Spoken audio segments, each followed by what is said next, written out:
Hi, I'm Nolen Scaife. I'm a PhD candidate at the University of Florida. I'm super excited to be here today to talk to you about our work on detecting counterfeit gift cards. So without further ado, so let's say you have some card data and you get this card data. You can go into a store, you see a set of gift cards that look like this. You can swipe the data, swipe the cards, get the data off them, scratch off the pins, put them back on the shelf and get the data later. Or get the money off the cards later, or you could buy card data on the internet, or you could use a card skimmer, more on that later, to get the data. But regardless of how you get the data, eventually you're going to have to cash it out. And when you're ready to do that, you have a few options. You can either resell it on the internet and get a few bucks for that. You could use it as currency for an illegitimate good or a service on the dark web, or you could write the data to a card and use it. You can spend it like cash. You could buy some iPads and then go back and sell them on Craigslist. You could sell the card on a service like Cardpool.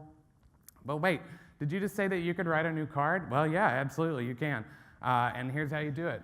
These encoders, they cost about $100 each. We bought 3 card writers from 3 different manufacturers. We were very surprised when they came in. They all look exactly the same. And in fact, so does the software for them. So then we took them apart, and they're all functionally identical as well. So there are tons of other encoders that are out there, that cost tens of thousands of dollars, but getting them is not as easy as you think.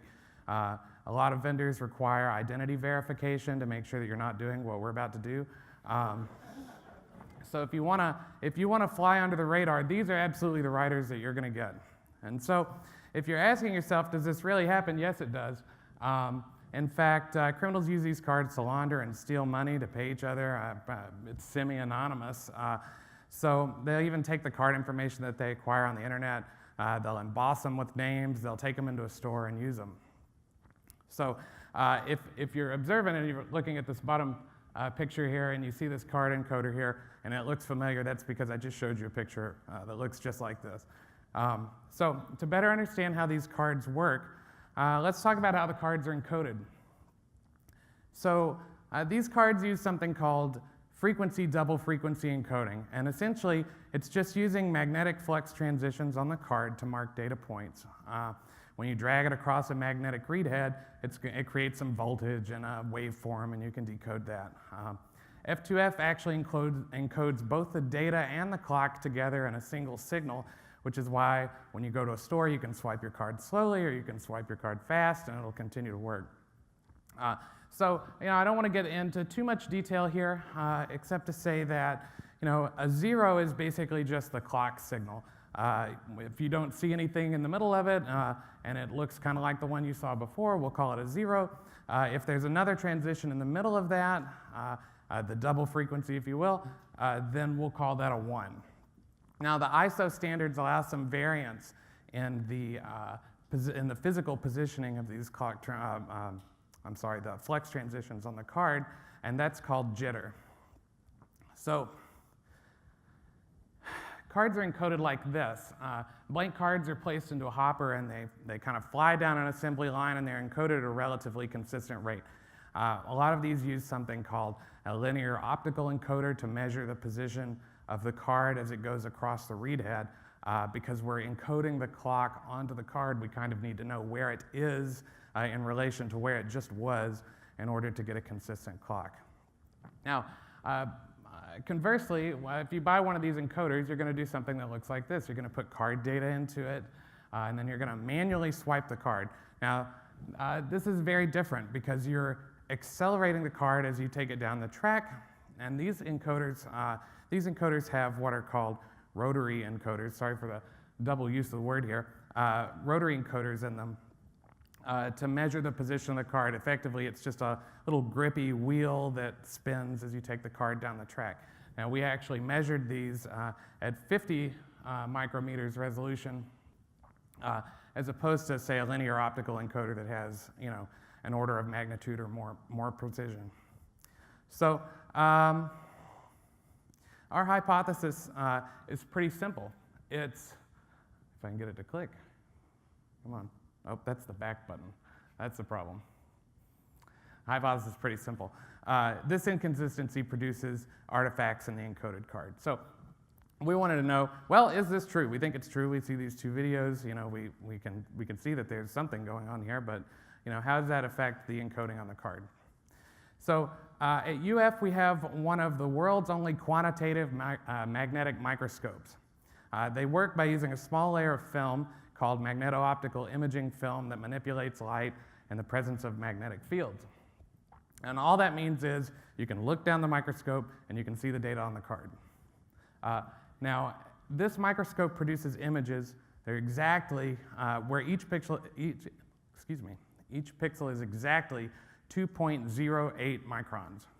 So this is a copy of a card we made being imaged. It takes about 5 minutes to take a picture, so it takes about 4 hours to go across the entire mag strip and image the card.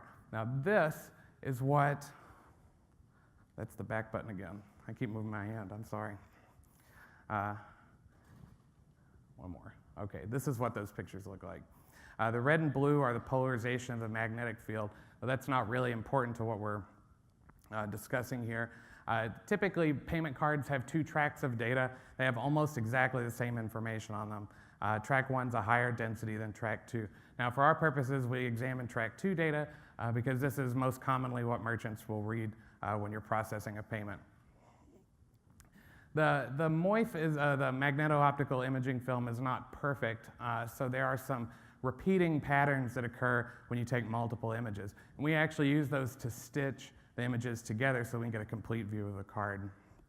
Now, if we take the same data section and align it, now you know, this image shows kind of 0, 0, 0, 1, 0.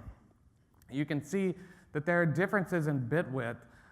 Especially if you look here at the beginning and end, you can see that the counterfeit kind of, the data arrives early and it exits the picture late.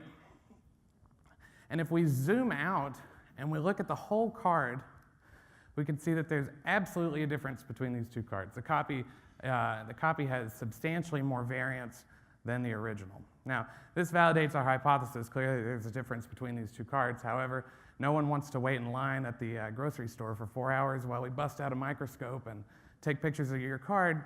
So we set out to see if we could test this with commodity hardware.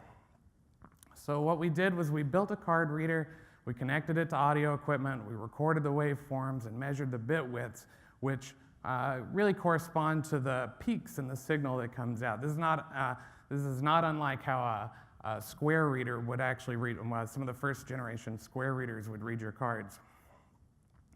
And so we wrote and modified some existing card reading software to output jitter variance values. Now, to calculate this is actually relatively simple once you know the trick. Essentially what we do is we calculate the distance in samples between the peaks and then calculate the differences between those distances, which is the jitter. And then we calculate the variance over that. Now, we discard the first 10% for kind of an intuitive reason. When you swipe a card, you start out slow and you accelerate, and that initial acceleration actually kind of makes it difficult to read the variance when compared to the rest of the card. You tend to reach kind of a steady state after about the first 10% of the swipe. So this actually provides kind of a single value measurement of how consistent the jitter is. So cards with higher jitter variance are therefore less likely to be produced in a controlled facility. So to test this, we partnered with Walmart, who provided us 650 new gift and stored value cards. And we separated those into high and low coercivity. Now, I don't want to get too in the weeds here on coercivity because it's more of a magnetics property. But it refers to how resistant the stripes are to changes in magnetization. There's about a 2 or 3 cent difference in the cost of a card, a low coercivity versus a high coercivity card. But the difference as it relates to us is that high coercivity cards typically last longer, they cost just a little bit more, and they have peakier signals, which is easier for us when we're doing peak detection. Low coercivity cards, on the other hand, tend to be a bit noisier and have rounder peaks. These are the kinds of cards that you might wipe with a refrigerator magnet. So we swiped and recorded each card 10 times and cloned each of the cards and swiped each clone 10 times. Now, that's about 13,000 good swipes and several sore arms. And so these are the results. We calculate an optimal threshold by finding this balance between this jitter variance value where most of the originals are below the threshold and most of the counterfeits are above. And this actually corresponds to the optimal threshold where the rock curve is in the top left-hand corner.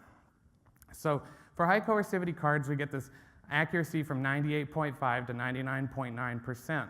And because licks can be just a little deceiving, we performed an independent means difference t-test to see if there was a statistical significance.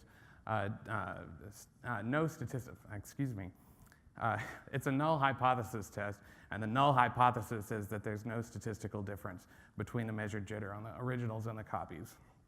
And of course, as you can see here, there definitely is, so we were able to reject the null hypothesis.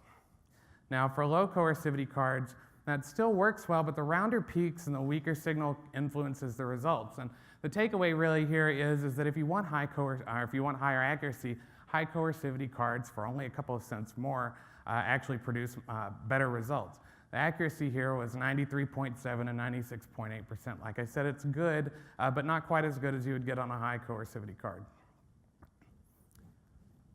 So I'm sure you've been somewhere where EMV, that's the chip and pin cards, aren't accepted yet, like a gas station in the US. And although this has better protection against cloning, as we all know, deployment's one of the most difficult challenges we face in our community. So we were curious if this would actually also work on credit and debit cards and maybe assist with the problem of cloning. So we performed a small confirmation study. We got 55 credit and debit cards from courageous volunteers who were willing to let us use them even though they knew what we were about to do with them. And we did the same methodology. We did 10 swipes, then we cloned them, and then did 10 more swipes of the clones. And it actually works very well on credit and debit cards too. Some of the cards we used were worn, and that's why we think we had poorer results than the high coercivity gift cards. I mean, they were peeling, they were bent, the kind of credit card that you might find in your own wallet after 4 years. So we thought, well, maybe if we could see the card more than once, that we could do better. So we did majority voting where we would swipe the card 3 times and then we just go with whichever agreed, or whichever 2 agreed. And when we did that, the accuracy went up to 100%. So we did the same statistical test here, and again, we were able to reject the null hypothesis. There's definitely some difference between these 2 distributions. So anyway, if you're like me, you've probably been sitting in your chair thinking about countermeasures the whole time. And so one obvious way to do this would be to build a cheap motorized reader. We know that there are expensive motorized readers that can produce these legitimate looking cards, so why not build a motorized reader that can do the same thing?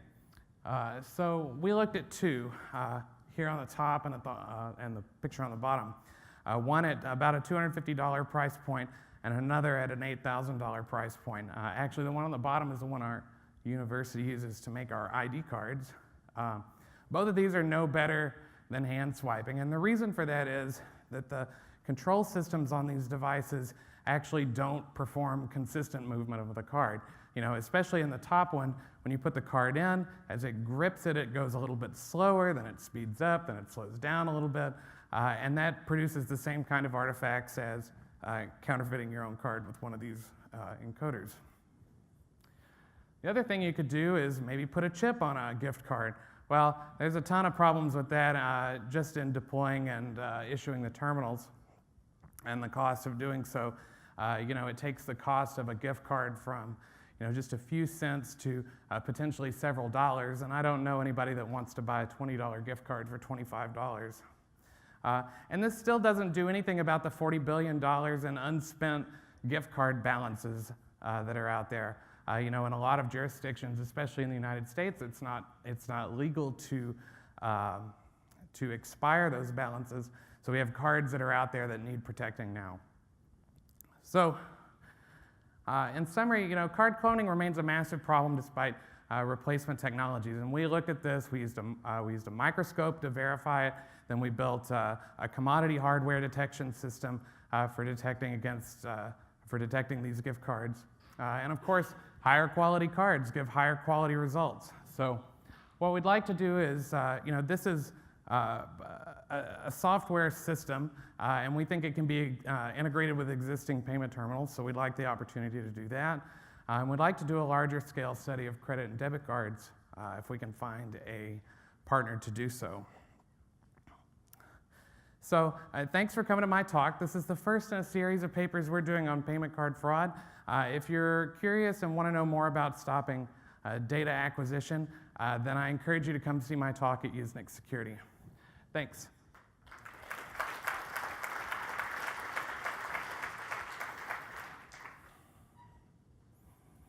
Again, don't be shy. Come to the front. We got somebody? Okay. Another Oracle friend. Make sure to state your name and affiliation. Joshua, Oracle Cloud Infrastructure. So I'm wondering if you have any thoughts about, from a business perspective like Walmart, at what their financial incentive would be to implement countermeasures. It seems like if your gift cards are a de facto money laundering technique, that might actually be good for your profits.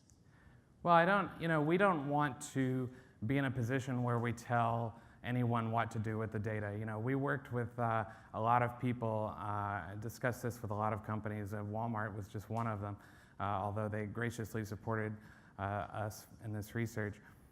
We believe that this is a fraud, and this can be used as a fraud indicator, like geolocation or a lot of the other things that you normally get in payment card fraud processing. And so, this might be yet another flag that you use in your matrix of decisions or matrix of data that you use to make a decision, rather than something that you put in and you just stop somebody from actually processing a card. So I can't speak to anybody's financials. Thanks. Hi, great talk, David Colburn, UC San Diego. So I had a question about the kind of where the jitter is coming from, do you think? So there's this human factors when you put it in, and I was really glad to see you tested cheap motorized readers as well. So do you think it's due to the rotary encoders that most of them are using, or do you think it's due to the fact that you've got that kind of startup and slow down time? And so if you had a largely extended reader and you were able to get consistent speeds through, would that solve the problem for the attacker? Well, so we think that the encoder is a big part of the problem. We took apart these the card encoders and looked at the encoders that were inside them, and found that they were relatively low. Resolution. So certainly, improving that would be potentially first on your list of things to do. Although, one thing that we found while we were swiping cards, and again, this is tens of thousands of card swipes. I've become somewhat of an expert at, moving the card down the track. We would find that, the cards will slip too. So, these encoders have a little bit of a rubbery grip to them, but depending on the speed that you're going, you can actually cause it to kind of skip across the encoder. It's not designed for the kind of precision that you would have in a manufacturing environment. Thank you. All right. Hi, over here. So, so first of all, how hard do you roll your eyes now when the cashier asks you to swipe the card again? That's not the real question. Do you think there are additional artifacts from legitimate writers? So do you think you might be able to distinguish from the card which writer was, which specific provisioning facility was used to provision this card? Probably not with the data that we have available. There are other solutions that are out there that you can that are designed to kind of pre-measure the card. So at the time of manufacture, you might use some sort of unclonable function on the magnetic strip to figure out if this is the actual stripe that you put it on, for example. But the problem with that is that it doesn't do anything for all the cards that are already out there. And so, at the time that you see a gift card again, which might be 10 years down the line, you might not even remember the facility that cloned it, especially if you didn't capture that data up front. Well, I was thinking more, sort of like forensics applications. So like you can tell which typewriter was used to type something up? I suspect that that's probably not the case. There's just not a lot of data on the strip to go with. But that's a good point, maybe for some future work. Hi, Jan Michalewski. Is there any substantial increase in the jitter throughout the lifetime of the card? Basically, that would preclude it from being a reliable method like 2 years after the card was manufactured?